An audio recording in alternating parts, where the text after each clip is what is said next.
And welcome back to Elite Heat. This is episode 5. 5? We made it to Cinco, my friend. We made it to Cinco. Yep. And we don't have a catchy title for it because it wasn't a Winter is Coming type show. It's just Dynamite. We should start doing that. We should give our own show titles like that. Yeah, we probably should, but then I have to think. Like episode 5, Hot Dogs and Buns. What do you think? That works for me. Okay, I'm there we go. good with that. All right. Yeah. Also a new t-shirt. Okay. Elite Heat, Hot Dogs and Buns. We're going to be more of a t-shirt company than AEW by the time this is done. That's really what this is about. Look, and if Blue Chew wants to slap a logo on the sleeve, we will take it. There you go. All right, so let's dive into it. We opened with Mox and Roddy Strong, and I do like that they skipped the intros and just went right to it. When you're going to do a 3-hour show, I have no problem with that. Yeah. What'd you think of that one? It was fine. It wasn't like the typical barn burner opening that they've been known for, but you had to put that match somewhere. You may as well have it open, and it was fine. I really thought they were going to have Mox. I thought Mox was going to lose and continue that losing streak. So having him win was a little interesting, not super surprising, because what are you going to do with Roddy Strong? Yeah, who has 0 points in this Continental Classic tournament. Right. He's the guy that's jobbing all over the place here, which is interesting because I also thought he looked really good in the match. Yeah. He like I said, I don't dislike Roddy Strong, but I think he's best when he's with someone who's got a bigger personality and he can shine that way. And he's not forced to carry the load in the ring and on the mic and all the stuff. But he's by himself right now. And so I thought he looked pretty good in the ring. So yeah, I thought he looked good in it. I do like the continuing storyline of Mox looks weak and vulnerable in the ring, given that we all know where this is going. Yeah. This is the slow burn to the Death Riders breakup, and they're going to pick the bones. But so I liked that. Like I said, I thought Roddy looked good. Not the best match of the Continental Classic, but boy, is that a high bar. Yeah, it is. It is so stacked. And it was such a good show, like with so many good matches that honestly, that was probably the most forgettable match for me. Well, yeah, probably the most forgettable match for me. That's interesting. Okay, so this is going to be the first one probably where you and I deviate a lot. I shouldn't say a lot, but where you and I deviate, and that's okay. That's okay. I just meant in the Continental Classic in its entirety. This is not the best match you got out of it, but that's a high bar. Right. I knew that's what you were talking about, but for this show, this match to me was, Yeah, I think I would agree with that. It was fine. It was fine. Mm-hmm. Yep. Then move on from that one. Yeah. Then another short and sweet Eddie promo, but again, really good. I thought I liked his line. I wrote it down of, he felt bad for whoever fights him next because you get to see what he learned in defeat to Joe. I like that. If we're going to get kind of more of a, for lack of a better term, brutal Eddie Kingston. Okay. Sign me up for that. That guy he's just so good. And he reminds you every week when he gets on the mic why he's so beloved. He's so good. He can do no wrong in my eyes. I agree with you on that one. Before we get into the actual match of it, I have to say, I love how Don Callis introduces Hechicero. Oh my God. Because for those of you that don't speak Spanish, by saying yo soy Hechicero, what he's saying is I am Hechicero. And it makes me laugh every time. He's so good. He's so good. As he's doing those intros, I keep thinking back to when you said he may be the best. He may have surpassed Heyman. He's so good. And I was like, he's the full package right now. He is so good. Yeah. Find me a better heel manager on television today. I don't think you can. I don't think he can either. And again, I'm a Paul Heyman guy, but I don't think it's him, right? At least not right now. Right now, yeah, he's so good. So the match is go ahead. But speaking of, how do you say his name? Hechicero. That guy. I think he may be one of the most underrated in the Don Callis family. I agree. He was really good tonight, and I think, I'm going to keep my eye on him because I have a feeling that if done right, he could be an important part moving forward when they do eventually crack. Yeah, I think there's a reason that he has shown up in all these tag and trios matches when the Don Callis family's involved. They know how good he is. Yeah. I think him and Mascara Dorada, who was also on this show, those are the two guys from CMLL that I think are destined to be all elite, and they're going to be really good. Yes, absolutely. So it's Don Callis family versus the elite. This was the money match, which we've talked about on past episodes of I like this use of the money to, kind of bait them into the match, if you will. I like that it puts stakes into a match that didn't necessarily need it anyway because there's enough history there. But, it's another nice layer. I thought it was a nice use of the money. All I wrote down about this was, did anyone think this would be bad? Oh, no, without a doubt. That was so good. And it gave me those early AEW vibes of you've got the elite, you've got Kenny the Bucks, you've got the Rainmaker, you've got the luchador whose name I refuse to get right because I don't know how to say.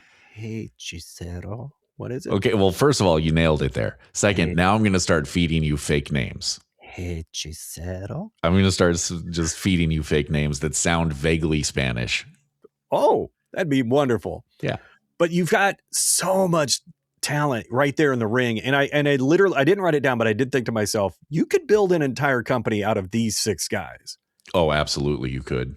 Yeah. And they're just the tip of the iceberg. And that was such a solid match. I wrote down a couple things. I wrote down the Matt Jackson stunner to the floor from the ropes to the outside. Oh my God. I was like, what is that guy doing? And then when Nick reversed the mad science bomb from Hechicero, I was just like, these guys never stop inventing things I haven't seen yet. And it's just, they're so good. That's just such a good match. Yeah. I think it's incredible that the Bucks are still doing the stuff that they're doing. I mean, think about the toll that the move set that they have routinely done takes on your body. And they have not slowed down at all.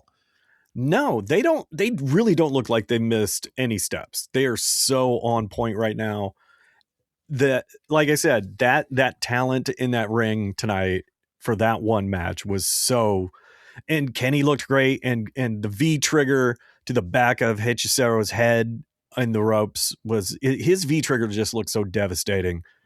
It reminds me of why I love that guy and why he's probably my favorite wrestler of all time at the moment. And yeah, he's just so good. That was such a great match. There are a handful of moves that when I see them, I go, I don't know how they take that safely, right? Oh, yeah. And I think it's a credit to Kenny Omega that the V trigger is always one that when I see it, I'm like, how did he not just take his head off? Yeah. I mean, Omega makes it look so good. Like he just clocked whoever totally clean with his knee. It's really incredible. It really is. What did you think of the Bucks assist on the One Wing Angel? I thought that was a cool idea. I thought that was a very cool wrinkle to it. I'd like to see them do that more. That was a good idea. I was like, what are they doing? Are they going to do the Meltzer driver thing with the? Yep, they sure did. I thought that was a cool idea. Yeah, I loved it. So I'd definitely like to see that more. So after that, we go to the contract signing, which first of all, let me back up a little bit. So we ended last week talking about like, oh yeah, Collision's on early. I'm going to watch it. Totally didn't. Okay, that's fine. That's fine. I forgot all about it. I think I was watching college basketball. I didn't watch it live, but I did watch it. Yeah, I should go back and watch it apparently because it seems like a lot happened. Apparently, so it dawned on me tonight. I've not seen any of the Takeshita Continental Classic matches because I guess they've all been on Collision. Okay, yeah. I don't know how we got to the Triple Threat World Championship match because that happened on Collision. So I don't know what made that happen. And if they recapped it tonight, I missed it, which is I don't possible. think anything really did. I think I could be misremembering, but I think they just kind of announced it. That also would not surprise me. That's I don't think not. There wasn't an angle. There wasn't Yeah. like a confrontation. I think they just announced it. And I think it was obvious why they announced that. Well, on I mean, Collision. that was one where I went, when I saw the graphic, when I saw them put it out on social media, I went, well, boy, I called that. If you go back a couple episodes, it might have even been after Full Gear when we did the first episode where I was like, I think there's a path to the triple threat here. Yep. If I recall, you were like, I really don't need to see that, but I'll watch it. Yeah. Yes. And when they put the graphic out, that was exactly how I felt. I went, I don't need the triple threat. I actually would, even with how this ends up that we're about to get to. Yeah. I still think I would have preferred Hangman and Joe again with like a stipulation, right? I know they already did the cage, so maybe it's, I don't know, dog collar match or something. They haven't done one of those for a long time. I don't know. I would have preferred to see that again. I'm not mad about it. I'm never going to be mad about Swerve Strickland on my TV. Oh, no. But when I saw the graphic, I went, I get it. I understand why you're doing it. I'm just not sure that I'm not sure it's my first choice. But after they put the graphic out, and what I should have done, this dawned on me tonight, what I should have done is I should have shared it to our social media channels so that I would have proof of what I am about to say. But as it is, I have zero proof. You're just going to have to take my word for it. I think I know where you're going with this, and I believe what you're about to say. Thank you. I saw the graphic and I went, you know what's going to happen? MJF is going to come back. He's going to cash in the contract, and it's going to be a four-way. I immediately thought that. I may have said it out loud because I think I was by myself when I saw it. Or I probably said it to one of my dogs, and they looked at me like, what are you talking about? Leave me alone. I'm trying to sleep. So MJF's music hits. Out he comes, and I yell out, I knew it! And my wife is like, okay. And, he immediately signs the contract. And I turned to her and I was like, I thought they were going to do it. I thought it was going to be a four-way. I totally got it right. Why am I so good at this? That is an actual quote. I believe you. Thank you. And you've known me for a long time. So yeah. But here's the other thing I said. And I think this is the most important point. I looked at my wife and I went, this shit is just so much better when Max is part of it. And it just is. It's a better product.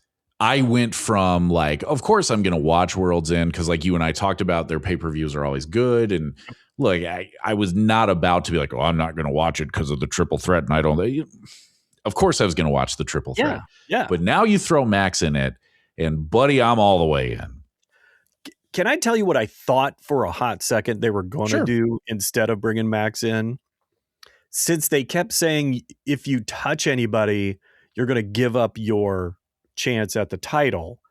For a hot second, because it went Joe, then Swerve on the mic, and then Hangman. I thought for a second, because Hangman was putting over Swerve, I thought for a second Hangman was going to go, and you deserve the title shot, and just cold cock Joe and give up his title shot to get it with Swerve after the fact. I thought for a hot second that's what was going to happen. That actually, I think, would have been really interesting. And maybe someday they'll do that. I think that would be really interesting. Just go, yeah, screw it. I'm taking myself out and we'll do business after you take the title back or whatever, right? Yeah. When Max came out, I was very happy because, like I said, it's just a better product with MJF. When he did all that, I was like, okay, let's do this. So I had started to talk myself into, earlier in the week, I had talked myself into, I think Joe is going to retain when it was the triple threat. Because my thought was eventually it's going to break down between Hangman and Swerve, and Joe, ever the opportunist, will find he'll find his opportunity in there and take advantage, right? And probably the ops get involved and all that, right? Oh, 100%, yeah. I now no longer think that. Okay, go on. Let me be clear. If Joe wins, I won't be shocked. But no. I think it's MJF time again. That could very well be. I wouldn't dismiss that. I think there's a very strong chance that they're going to put that belt on MJF, and yay, because again, I think it's a much better product with him than without him.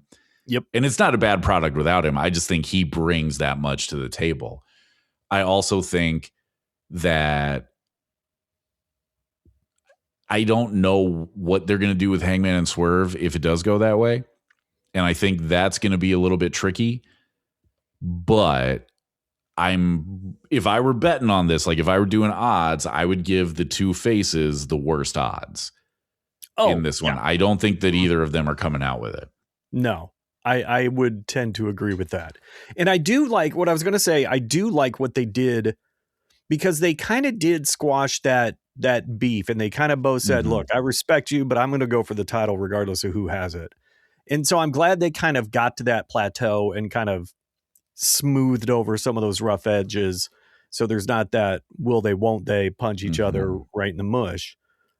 But for a hot second, when Max came out, just stepped in the ring, signed the contract, and then turned around, I thought, oh my God, he's not going to talk. That's kind of awesome. He's just going to walk in, make his presence felt, and leave. And for me, while I loved hearing what he had to say, I think it might have been just a little more powerful if he wouldn't have said anything and just turned around and walked out. I agree. I get why they did it, because his as I was telling my wife, you know, in the ratings, you can literally see for TV, they can see like a minute by minute breakdown. So they can see this is when people flipped away. This is when they, you know, more people came for this part. Max always pops a big number for them. Yep. So they're going to put him on the mic. I get it. I agree with you. I thought he was going to sign it and walk away, and I was like, that's going to be so badass. Right? I also thought that he might just take the mic and go, I'll see you on the 27th, and walk out, which would have been, again, awesome. I don't have a problem with him getting on the mic. I liked the promo, because how can you not? I think sometimes he goes a little long, but you know, that's nitpicking, and in the end, he always gets there, right? I thought it was big. I think this is a subtle thing, but I thought this was very big, that when Max told Joe to shut up, Joe did. Yeah. That's kind of a big deal. So I don't know if that's foreshadowing. I don't know if that's me reading too much into it, but I think we may be getting the second reign for MJF, which is going to be very interesting to me, because I think probably, you know, as you and I talked about, we fantasy book. That's what wrestling fans do, right? I think it could lead to some sort of number one contender match or something between Swerve and Hangman to kind of keep that tension kind of going. I still think this is a good opportunity to spin them off and have them chase the tag titles like you and I talked about. I would love that. But I don't know that we're there. I also think it's an opportunity that I've thought for a while, and I think we talked about this, that I can see a pretty easy path where it's a reunited Elite with, you know, the Bucks and Kenny and Hangman and Swerve. I guess that would be, no, that'd be 5 versus the Ops, and then one other person, whomever. I guess maybe MJF in this scenario. I don't know. In like a stadium stampede or an Anarchy in the Arena, something like that. I'm a little bit less convinced we're headed that way now. Same, which is kind of a bummer, because I would like that, but I don't know. And I think the X factor in all of it is Hook, and what are they going to do with him, and how is he going to make his presence felt here, and what does that mean? Because I think they started kind of setting up a Hangman and Hook program tonight. Yeah, subtly. Yeah. So I don't know. We'll see where that goes. A lot of possibilities, which I think is always good. And it's always good when I find myself with AEW saying that a lot. Oh, we'll see how it goes. That's good, because there's a lot of other times in wrestling where I'm like, well, I know what's going to happen here. Yeah. We were just talking about one before we started. Yes, we were. It happened on a Saturday night. I have a feeling Joe's going to come out with the belt because I don't think he's quite done, and maybe I'm just convincing myself, but I have convinced myself that I think he's going to keep the title until he's basically done. You may be right. I mean, I could be dead wrong, and the thing that makes me doubt it more now is the introduction of MJF into the mix, and having him with the belt would be really, really interesting because not only could you have Swerve and Hangman chasing him, now you're going to have Joe chasing him. Yeah. And now you've got all these people again, gang piling up on MJF. And I think that's where he can shine. So I agree. I totally agree. And I think there's money in that. I think that gets you several months worth of story. Mm-hmm. And that's why I think it's going to happen because the storytelling potential opens up way more than even if Joe retains in like a shady heel way. Right. Like I told you, up until tonight, I was like, oh, Joe's going to retain. Mm-hmm.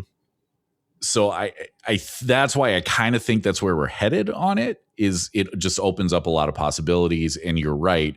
We already saw for more than a year that MJF having the belt and people chasing him is good for AEW. Yeah.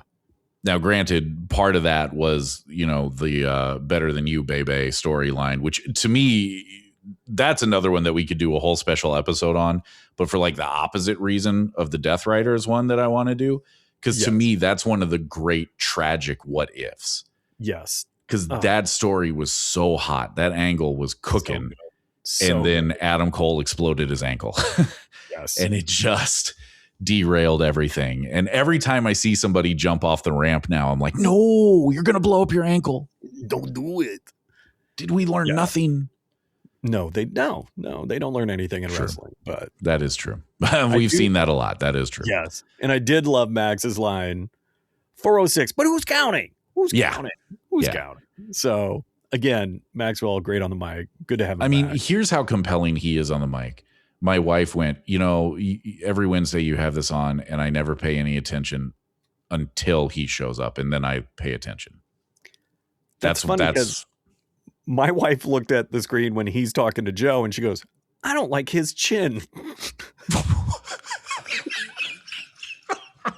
I don't. Okay. And then when they showed him in profile, I'm like, his chin is rather prominent. I can't unsee this now. Cool. That's all. Cool. I just find it interesting, the different comments from the spouses tonight. Yeah. That was funny. Now I'm worried that that's going to be ruined for me as well. So it's just his chin. Yeah. Yep. I got to tell you, I would not have put the jet speed promo after that segment. Oh my God. God love Mike Bailey. But I thought he was going to give me a oatmeal cookie recipe when he came on the screen. He is just so he's trying so hard, but he comes on like, hey guys, can't wait to have a jet speed finale in the Continental Classic. What do you say, Jet? And it's just please shut up. Well, even our guy Kevin Knight being like, oh, you were laying those kicks in. I would not have put that there.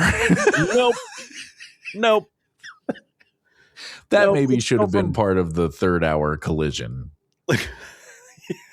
Let's go from four guys who did a really good job on the mic to Speedball Mike Bailey. Yeah, you went from four of your best talkers to that. Speedball Mike Bailey.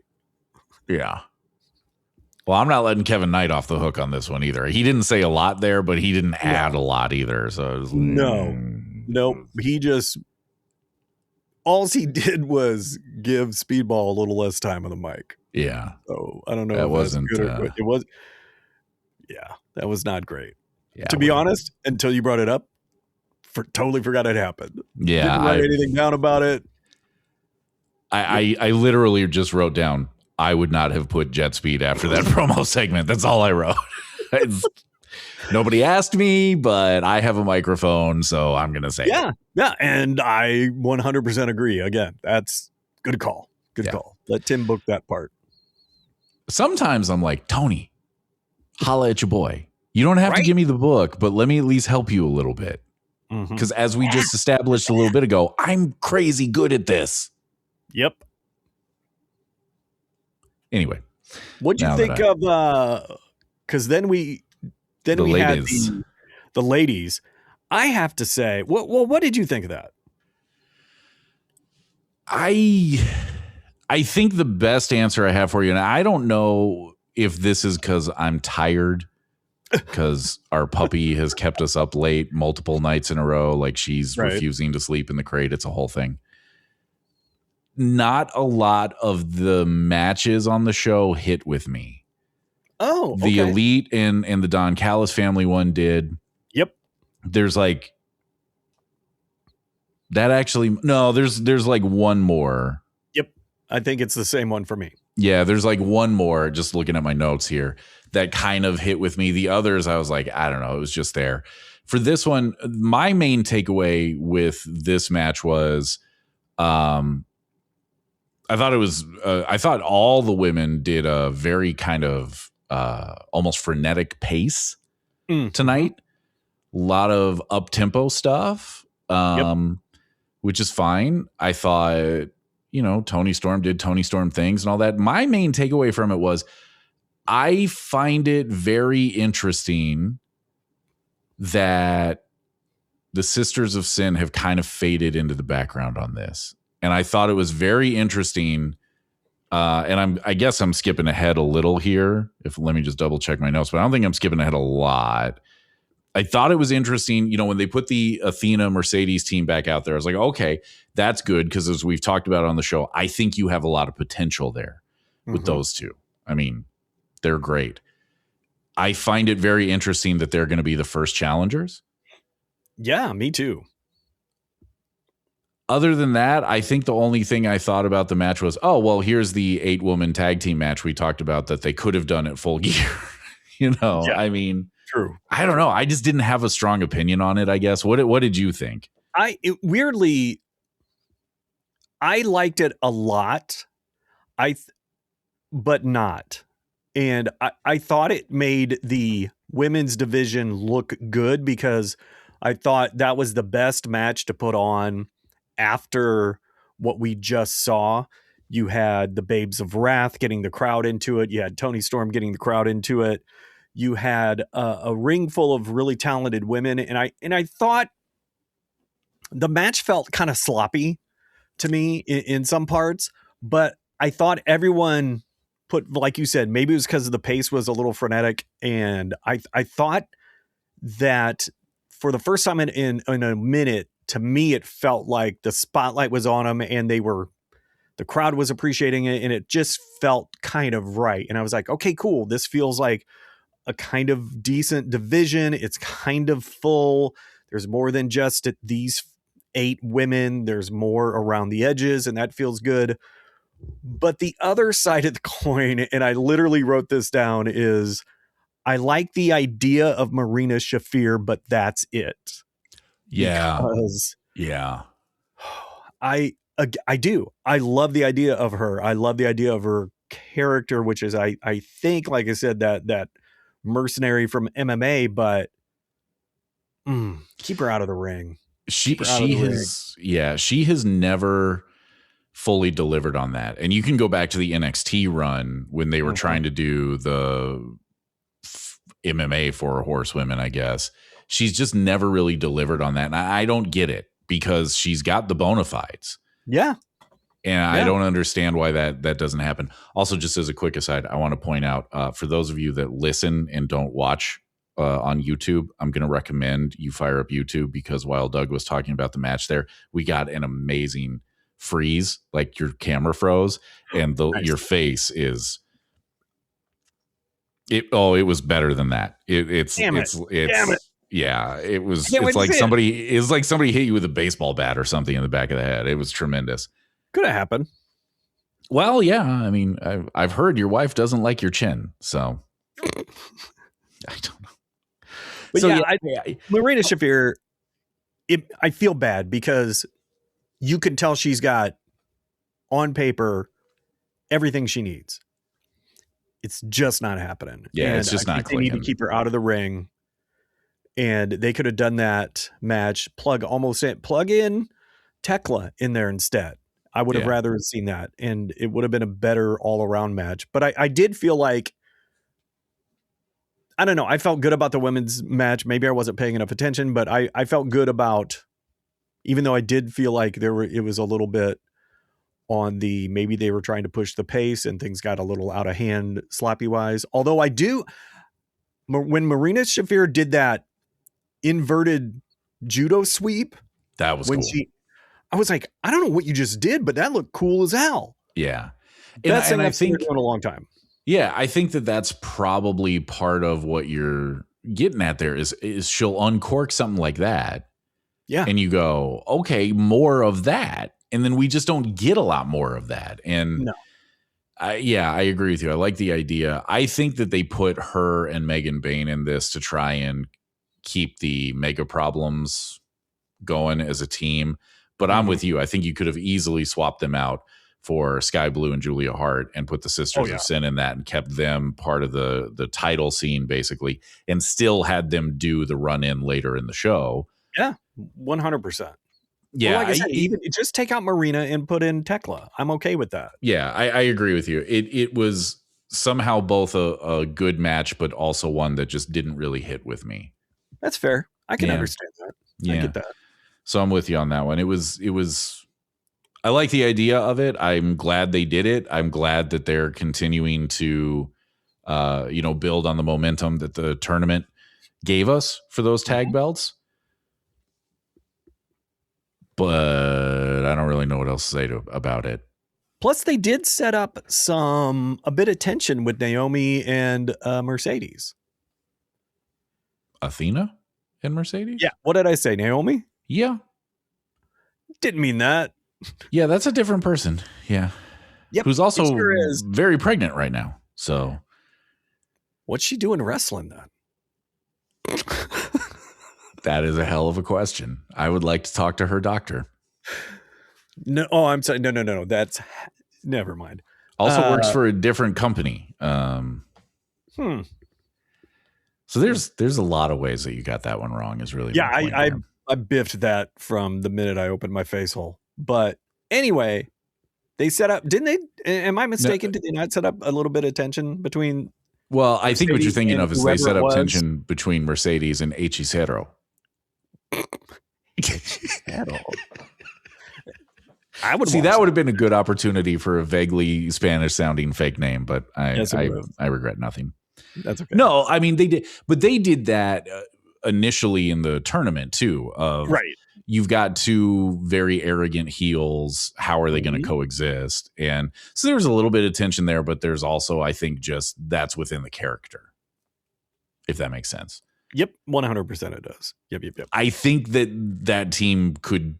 I think that could be a thing. That team, if they choose to pursue it, of Mercedes and Athena. I'm just not sure how you're going to do that when Mercedes has all the belts and Athena has had the ROH Women's Championship since I think 1985. So I believe so. Yes, she's had it 2 years before they introduced it.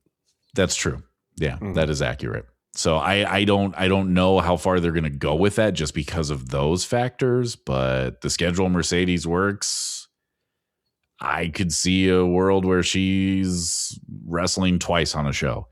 I don't know, especially in a tag format where she can tag out. I don't know. We'll see. Pac and Kyle Fletcher came next. This was the other match that I was like, well, that was a thing. That one held my attention. Very, very good. I was surprised by the finish. Yes. I was very surprised that Pac went over just because I feel like, from the jump, I was saying, I think we're going to get, I thought we were going to get potentially Fletcher in the final. And I'm not looking at the points or whatever right now, but I think it's going to be real tough for him to get there. Now I think they're in the bracket with 4 people tied with 6 points. That might be true. Because you've got Pac, Okada. Does Fletcher have 6? I think so. Yeah. And is that the same? No, I don't think that's the same one. Is it the same one with Claudio? Because if it is, then he's, I think, got 6. Maybe that's it. Anyway, I think they're in that. Regardless, I did for a minute in the middle of that match. I went, oh man, are they going to have Fletcher lose? He was on such a high streak. Yeah. And then Pac goes up, and I was like, okay. Again, it's hard for me to be mad at either one of those guys winning that match because they're both so good. A little surprising Fletcher didn't win, but not ever going to be mad at Pac pulling out a win, especially like Fletcher. He deserves a big win like that.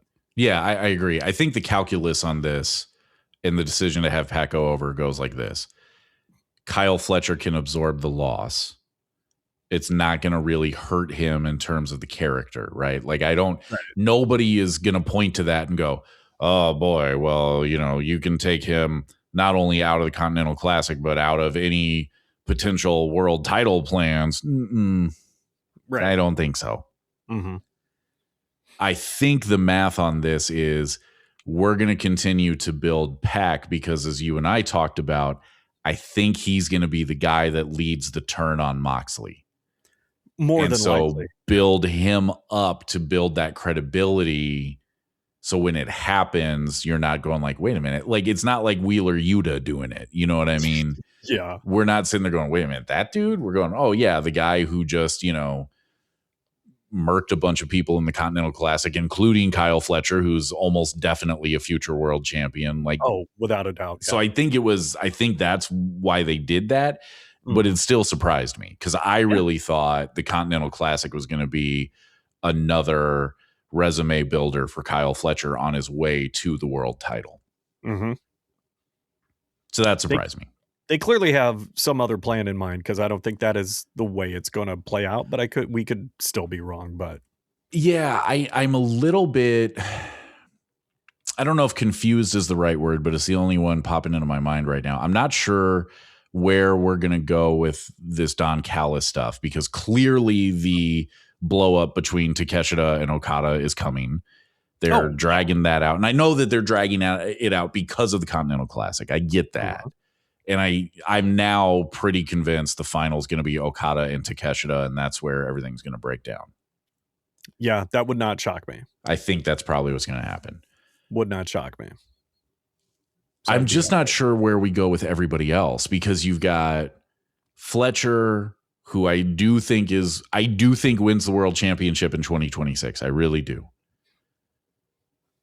And I think that a big part of that should be Don Callis. I think that Don should be involved in that. Yes. So I don't know if we're going to see the family completely fall apart and it's just Don and Kyle. But then that would be interesting. Yeah, but then you're leaving guys like Hechicero out in the wind. And I don't care if you speak fluent English or not. And I don't think AEW is nearly as big on it as that other company. But I don't know why I'm refusing to say their name tonight. But GCW? Yes, GCW. But I think you need the mouthpiece for him. Oh, yeah.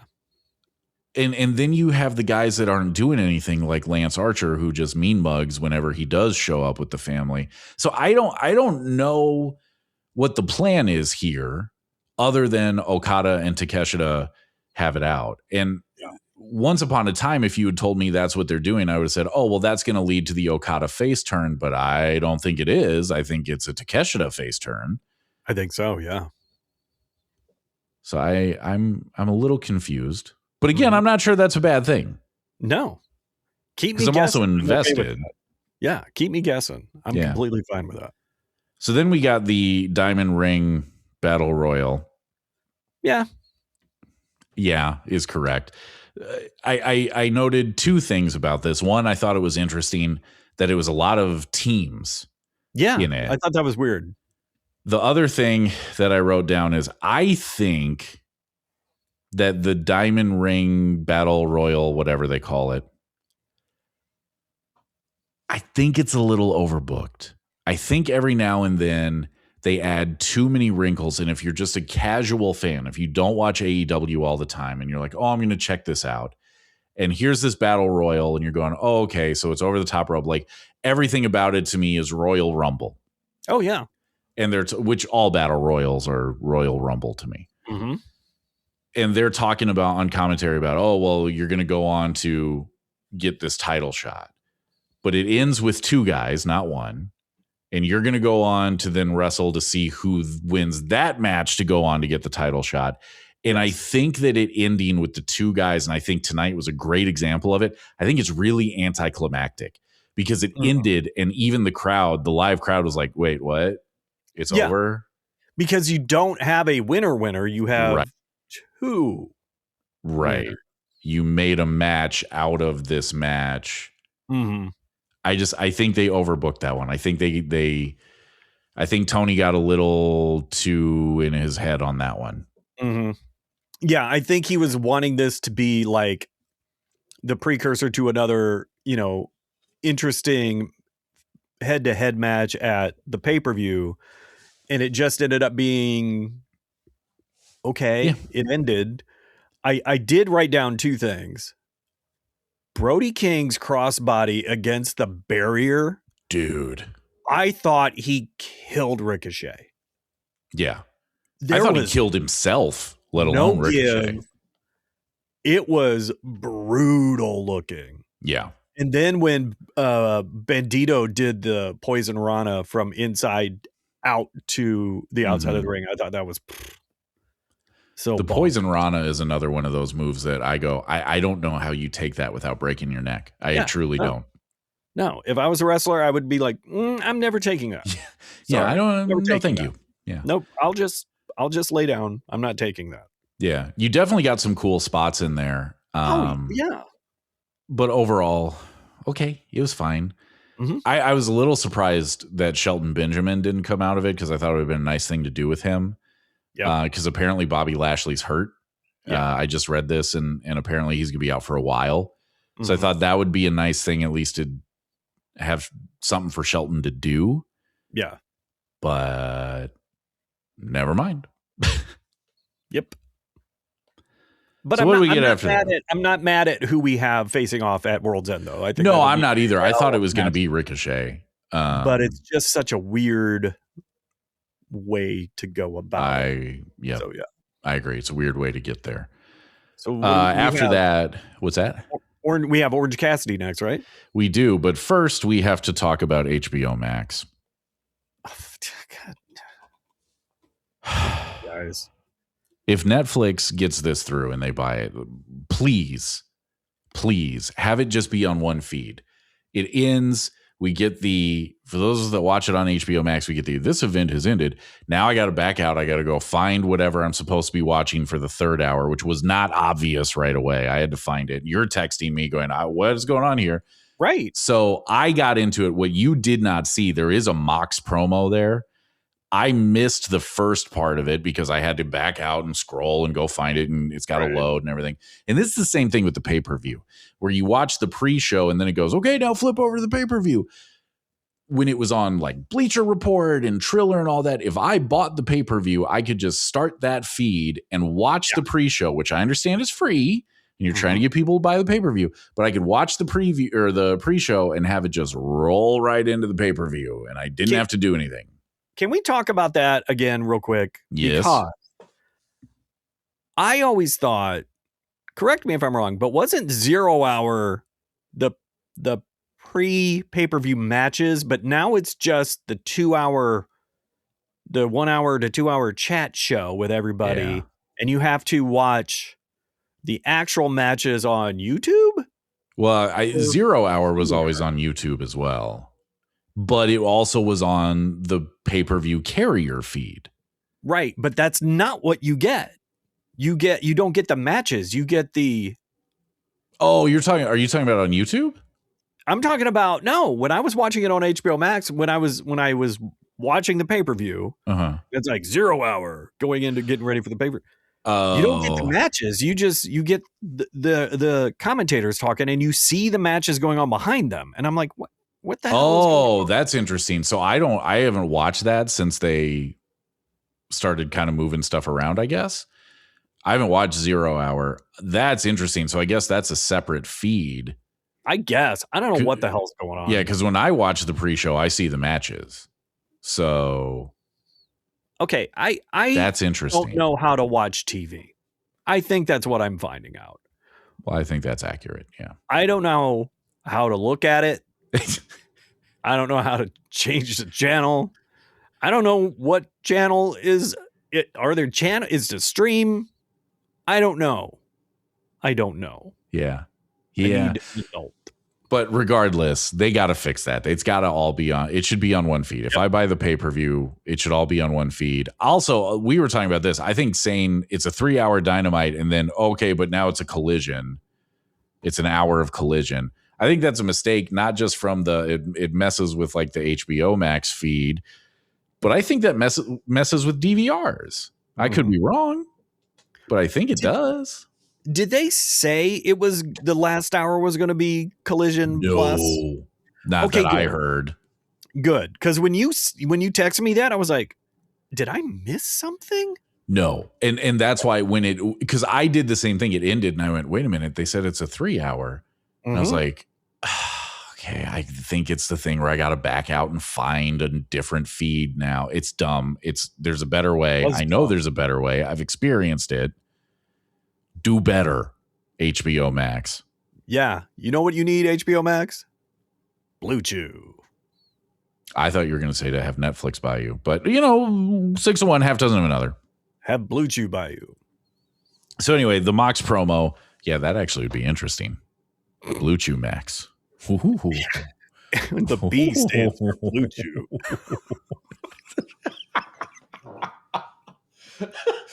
Home Blue Chew Office Max.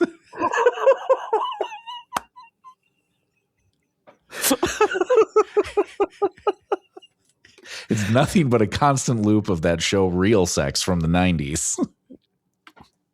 I'm already a subscriber. Yeah, me too. Who are we kidding? Everything is in 4-hour blocks. Yeah. So there was a Mox promo in there. Like I said, I missed the beginning of it. I'll tell you, man, what I saw of it was your standard Mox promo of I'm not sure what you're talking about right now. Yep. I don't know. He said words. I don't know. But you're right. Then it was Orange Cassidy and Mascara Dorada, who I like, I've talked about that. I like him. But again, and I don't know if it was part of the grind of the 3-hour show, which I think they should all be 2 hours. I think WWE is really, every time they move SmackDown to 3 hours, now it's 2, now it's 3. I think that's a bad decision. Keep it at 2. Keep Raw at 2. Mm-hmm. This one didn't hit with me either. I thought, how did I write this down? Let me look at this. I wrote down that it felt like the timing was off between them. I agree. I felt a lot of matches tonight felt a little off. I felt that way in the women's match. I felt that way with this match. Even parts of the Battle Royal, I kind of felt that some of that wasn't quite timing out right. I don't know what it was. Yeah. But it just didn't. It didn't feel quite right. A lot of the time with the Battle Royal, I'll excuse it because that's a difficult thing to coordinate. Oh, yeah. And when it's not the Rumble, there's not a lot of rehearsal going into this. Mm-hmm. But I agree with you. There was a lot of stuff that just felt off to me. And I don't know if that's a jet lag thing, although I think they've all been there for a week. I think so. I don't know if it was just they couldn't find a space to do some rehearsal. They didn't. I don't know what happened there, but it just felt off to me, which is a bummer because those two should be really good. And it was fine. I did write down Orange Cassidy top rope because that bit killed me. And that was excellent. Yeah.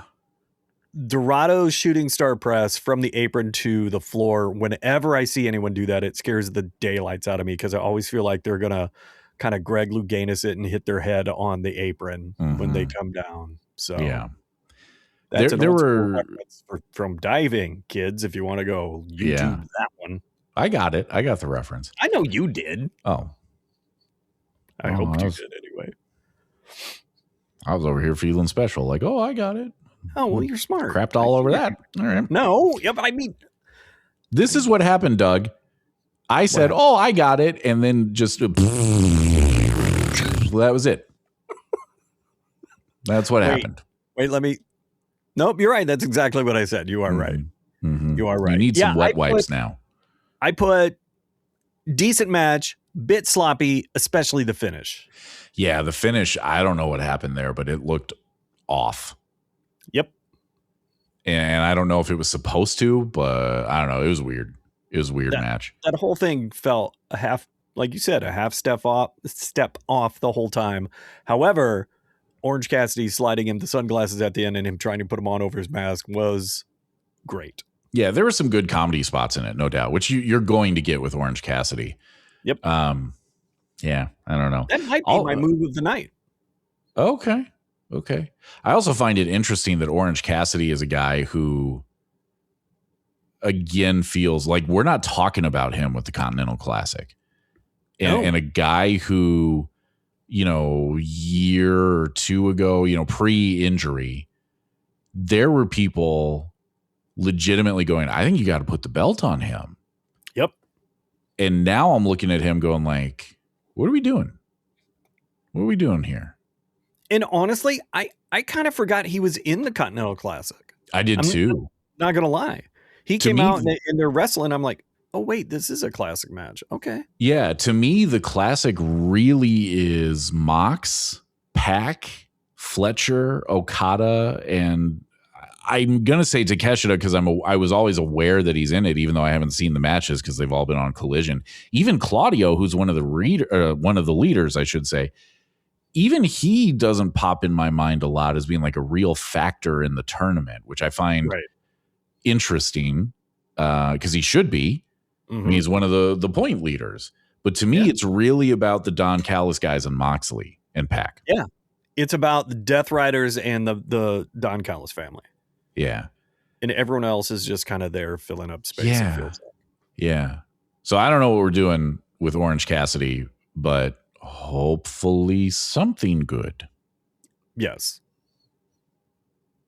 Whatever that may be. I got nothing here. I got no ideas. I can't fantasy book this one. No, I don't know what to do with them. I don't either. And it's pretty rare that I can't go like, well, they might do this. They might like usually between, the two of us, we go, well, I can see this. Mm-hmm. I got nothing here. No, right now he is directionless. Yeah. So. Weird. Anyway.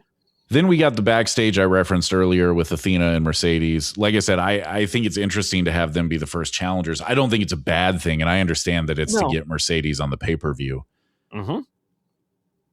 I'm going to be curious how they work the finish where Babes of Wrath retain, because I think they're gonna.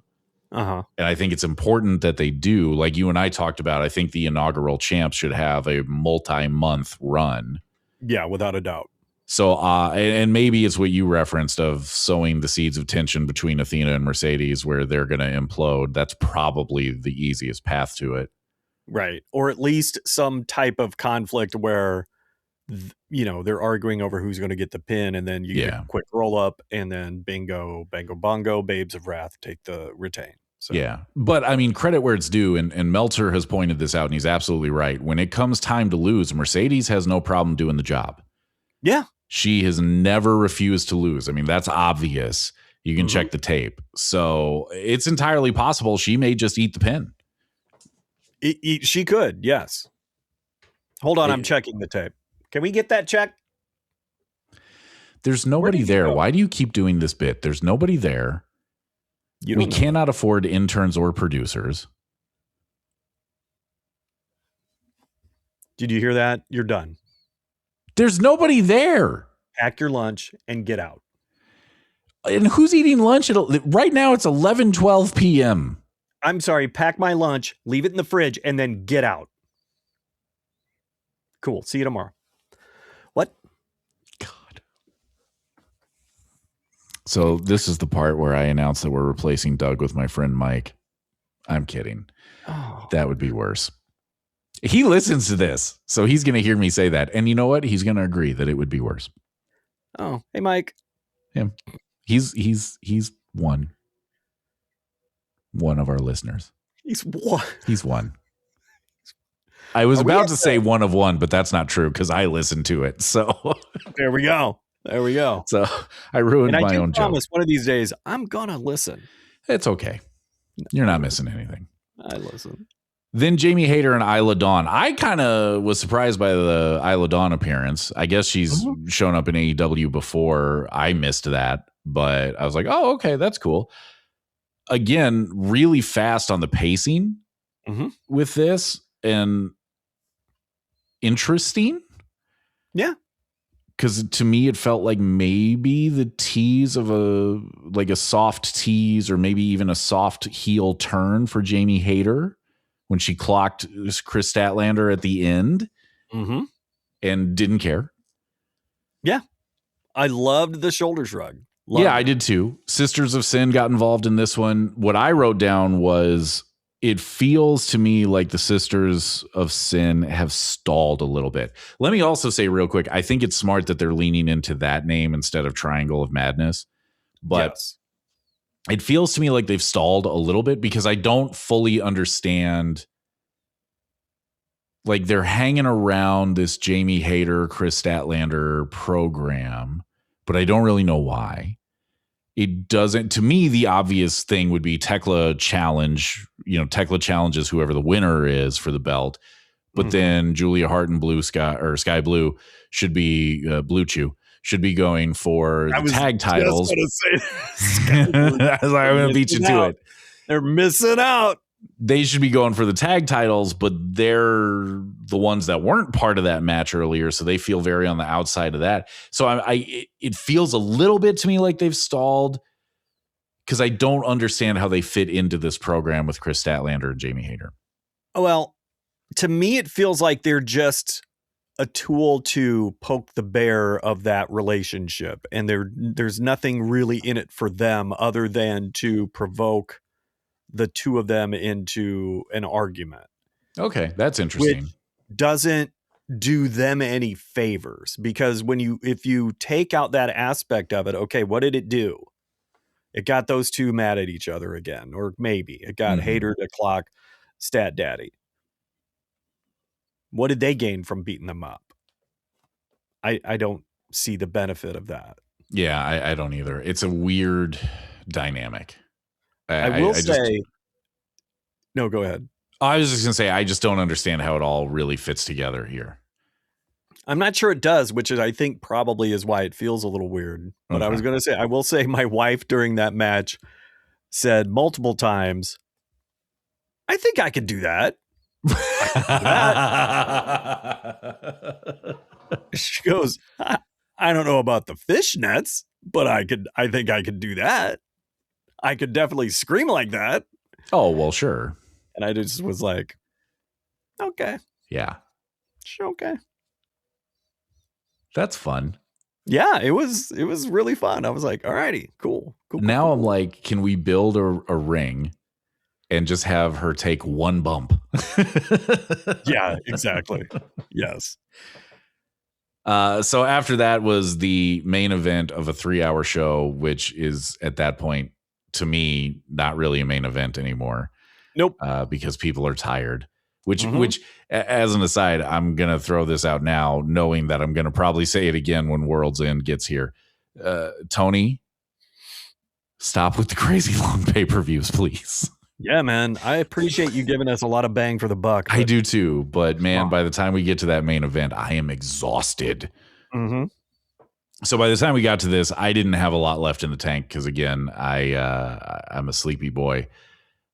I wrote down FTR versus Bang Bang Gang, and I wrote nothing else after that, which is interesting because I wouldn't say that I completely ignored the match. I was kind of into it. And there were multiple points where I thought, oh, Bang Bang Gang might take it, which makes some sense because they've got credibility, I think.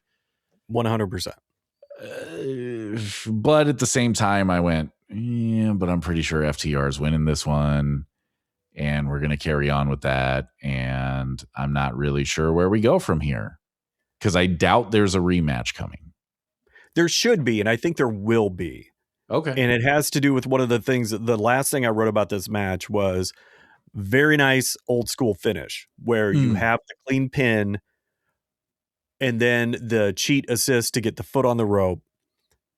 And then you have the faces with the belts. Ref's got to say, no, no, no, no, no. Super old school. Reminded me of old school Dusty Rhodes booking in the old NWA days of World Championship Wrestling. And then, of course, the heels come back and win and retain. So I really enjoyed that finish. I was like, oh, that's a very cool throwback finish. And I think we're going to see that rematch again, and possibly like with a stipulation of like no interference or maybe no DQ and anything goes, or in a cage. I think we'll see that. The only other two things I wrote down was Juice Robinson's outfit. What balls. I did laugh at the underwear on the outside thing there. That was pretty funny. That guy, so funny. Yeah. And then, okay, tell me if I'm off base on this, but I literally wrote down Austin Gunn is giving me Brian Christopher vibes. Oh my God, yes. You know what? Grandmaster Sexay. I'm totally getting those vibes from him. Since he debuted, I've been trying to figure out what it is about him that it would make me think something, but I couldn't put my finger on what. And I was like, am I just annoyed by him? Or Probably. is it because he looks enough like his dad that it's making my brain light up with, old New Age Outlaws thoughts? But that might be it. Because boy, you're right about that. Tonight especially, I don't know what it was, but there was a moment there during the match I went, oh my God, that's what he's reminding me of, is totally old school Brian Christopher. Not quite as manic, but oof. Yeah. Kind of similar body style, had that kind of even thick, even kind of sounds like him a little bit. Mm-hmm. Wow. Yep. Well done by you. Good call, my friend. Thank you. But I'd be 100% fine with them running this back with some kind of stipulation. I think, again, like you said, it gives the Bang Bang Gang some credibility. It gives them that space to breathe. And, I'm okay with them going up against FTR and taking them at least one more time. I can see that once or twice more before we get someone else in there. But yeah.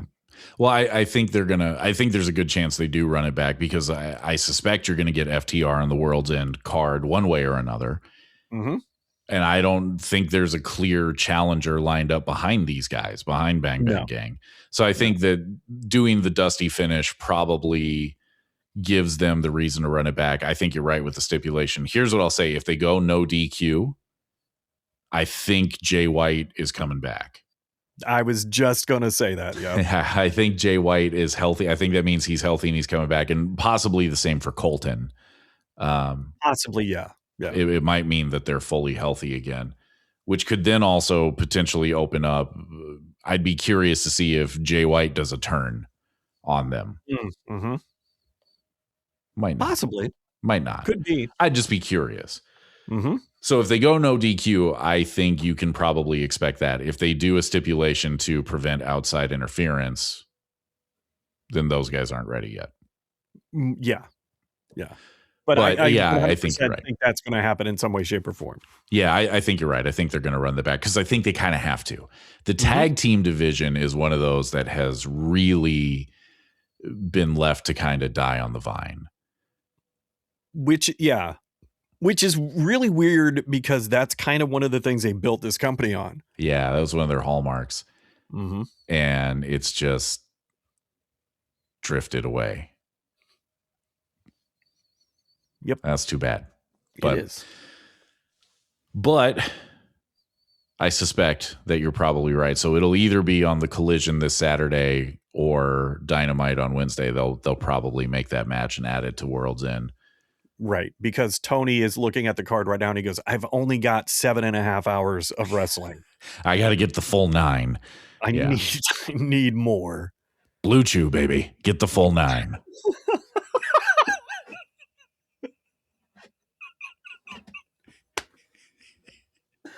Oh, Blue Chew of us, Max. Yeah. Full 9. The full 9. Full 9. So that's the show. That's the 3-hour Dynamite. And of course, next week, that means we'll get to go home for World's End, which, it's interesting because for a while they were on a run where I was like, man, their go homes are really good. Mm-hmm. And then it kind of dipped a little bit. And I think they're starting to come back up, but I think you are going to see a flurry of matchmaking. And I'm not kidding about that. I think you're going to see a bunch of stuff get announced between Collision and Dynamite on the go homes. But we'll break that down next week. In the meantime, share, like, subscribe, do all those things. Yep. Thanks for hanging out. Thanks for taking part in episode 5, Hot Dogs and Buns. Is that what I said earlier? I think I did. I think it is. And I had completely forgotten about that. Oh, I say, God, we're doing this again. Can you check that tape for me? See what I said? Yep, that's what I said. Hot Dogs and Buns. Every time you do this, I do not get the full 9.